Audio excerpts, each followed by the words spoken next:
All right, before I begin, I just want to ask a question. How many of y'all had a plan for your life at the age of, let's say, 12? Show of hands? All right, I did too, and you know what? It didn't work out. It didn't go the way I wanted it to, and I think I'm the most grateful person for that in this entire room. And I'll tell you why.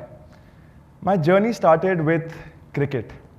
To say that cricket was a part of my life would not be fair. Cricket was my entire life. It was my life's plan, my life's mission. That was all I did, all I knew. And for the longest time, Ved and cricket were pretty much synonymous. If you mention cricket, you mention me. If you mention me, you mention cricket.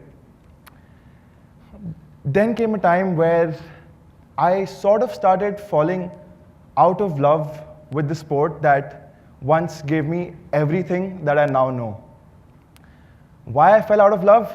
Well, there were a lot of things that added up to that moment, but I sort of started feeling like I'm not playing cricket anymore for the right reasons. For about a year after falling out of love of cricket, I still continued playing the sport because I thought, who am I without cricket? What will people think of me?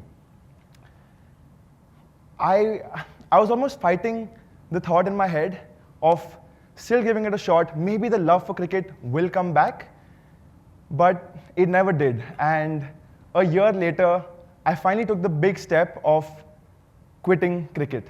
In that moment, I didn't think I was going to be quitting cricket. I thought I'll be taking a break to figure out some other things and see what life has for me. So once I stopped playing cricket, I brainstormed a few things. What can I do with my life? What do I tell people? What do I do anymore? Because every time I introduced myself, I said, hi, I'm Ved, and I mentioned something about my cricketing journey, whether that was playing for the KKR Academy or playing club cricket in the Kent County in the UK as an overseas player. That was all I spoke about. And for the 4 months of me leaving cricket, which was September 2024, I had no idea who I was. I was struggling with my identity because all I knew was cricket. I know I've said this a lot of times now, but that's literally what I was thinking in my head. I was like, who am I if I'm not a cricketer? So from September 2024 till Jan of 2025, I was lost. I was doing, for the lack of a better word, nothing with my life. I was just wasting time. I was not going to the gym. I was not doing any physical activity. I was sort of like in this rebellious phase where I don't want to do anything remotely close to a sport because I got so much hatred for the game and why it didn't give me what I wanted from it. So yes, the big question during that time was, if not cricket, then who is Ved?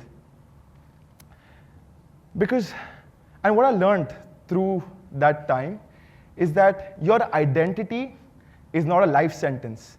It's a current address. It's not something that you're supposed to fixate on just because the world has given you that identity. It can keep changing because as people, we grow. I'm still 22 and I think a lot has changed in the last year, but I know there's so much more for me in the future. Now I want to talk a bit about those 4 months when I was completely clueless as to what I was to do with my life. I thought, great, how can I build some more structure back into my life? How can I get a bit more disciplined in my life? And that's when I decided to take up the 75 Hard. I don't know how many of you all have heard of it, but it's basically a set of things that you do, activities that you do throughout a day for 75 days straight. It's got 2 workouts. You drink, I think 4 liters of water. You stick to a diet, no cheat meals, no sugar, no alcohol.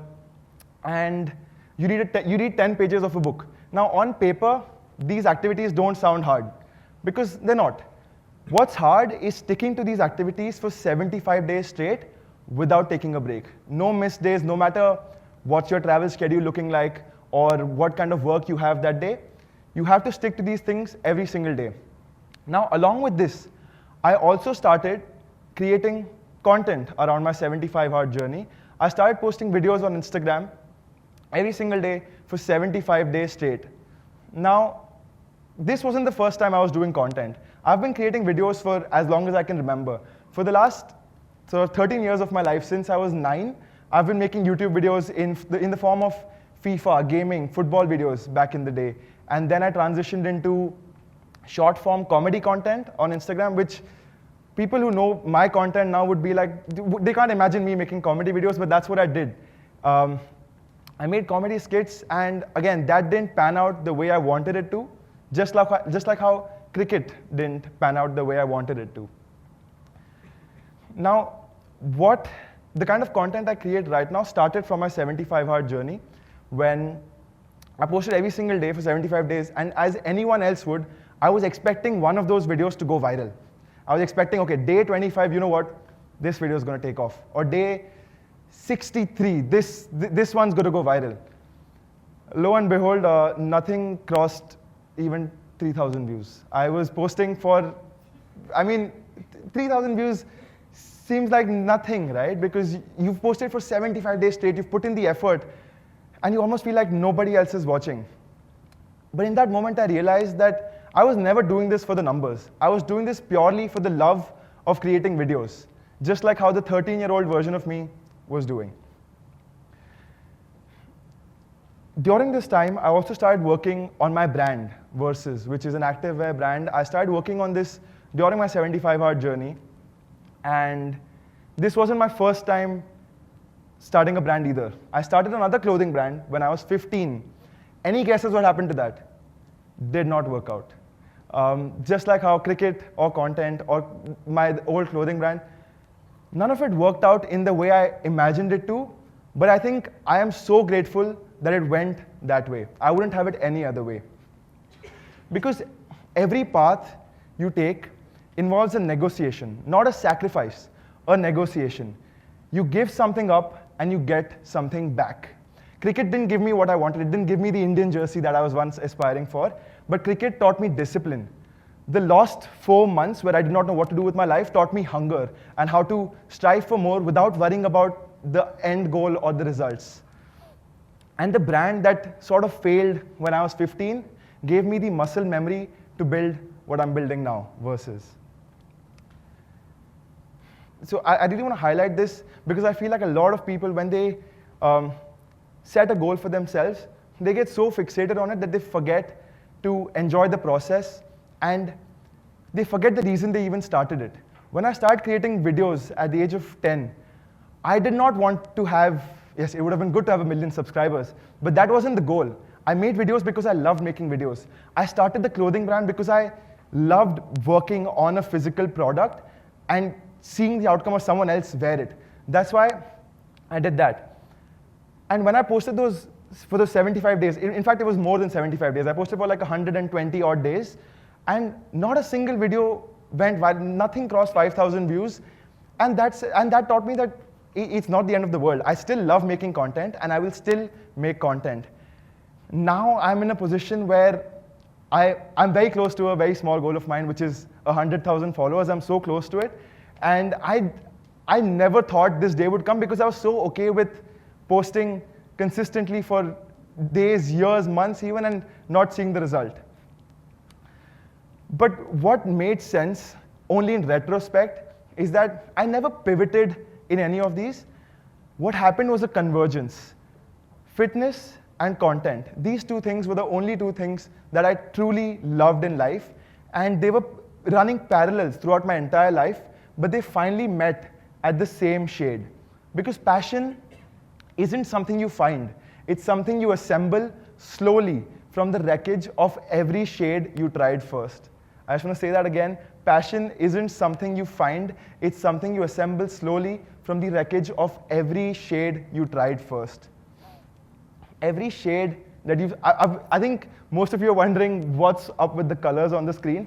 But every shade you've seen tonight, whether it was from my cricketing journey or the phase where I was lost, or the 13-year-old kid making videos in his room for no apparent reason, none of them looked like the final palette while I was living them, because the light started, I don't know if you noticed, but the light started at the opposite end of the spectrum. And the wheel kept on turning till it finally reached this one. Because a forgotten future isn't a future that failed you. It's a pigment that freed you. Because every door that closed was the universe's sort of rough edit to shape you into who you are meant to be eventually. And I'm sure most of us in this room, when I asked that first question, we all had something in mind when we were a child even, right? We thought, this is going to be my future, this is what I'm going to do, and we were so sure about it, but maybe it didn't work out the way it wanted it to. You thought you'd be somewhere else, or you thought you would be someone else. And in a way, it's good that you're not, because life is prepared, because it's a continuous process. Your identity is never going to be just one thing. If you reach the ultimate goal of yours, you'll want to do something else after that. So I think your identity is something that keeps on changing with time and as you figure yourself out. Because the world will always label you as something that looks good from the outside. But I think if you haven't figured it from within, that's not the future you want, right? And talking about another rejection, which is very personal to me, and which is why this stage means so much to me. Ashoka was my dream university. I'd applied to it, and funny enough, can you guess what happened? I got rejected. I got rejected from this university, unfortunately or fortunately, I guess, because little did I know that the gradient wasn't finished at the rejection letter. It was just getting started.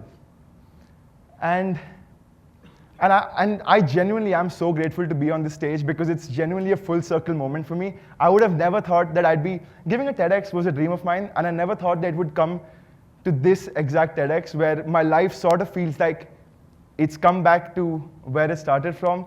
And I think that is why the most honest thing about you has no name yet. Sorry. This is my shade right now. For now, Ved's shade is CC7FE3. And I did go on colornames.org. I don't know if you all know about it, but this shade is actually called my name. It's actually called Ved Iyer. It's a bit of a personal thing.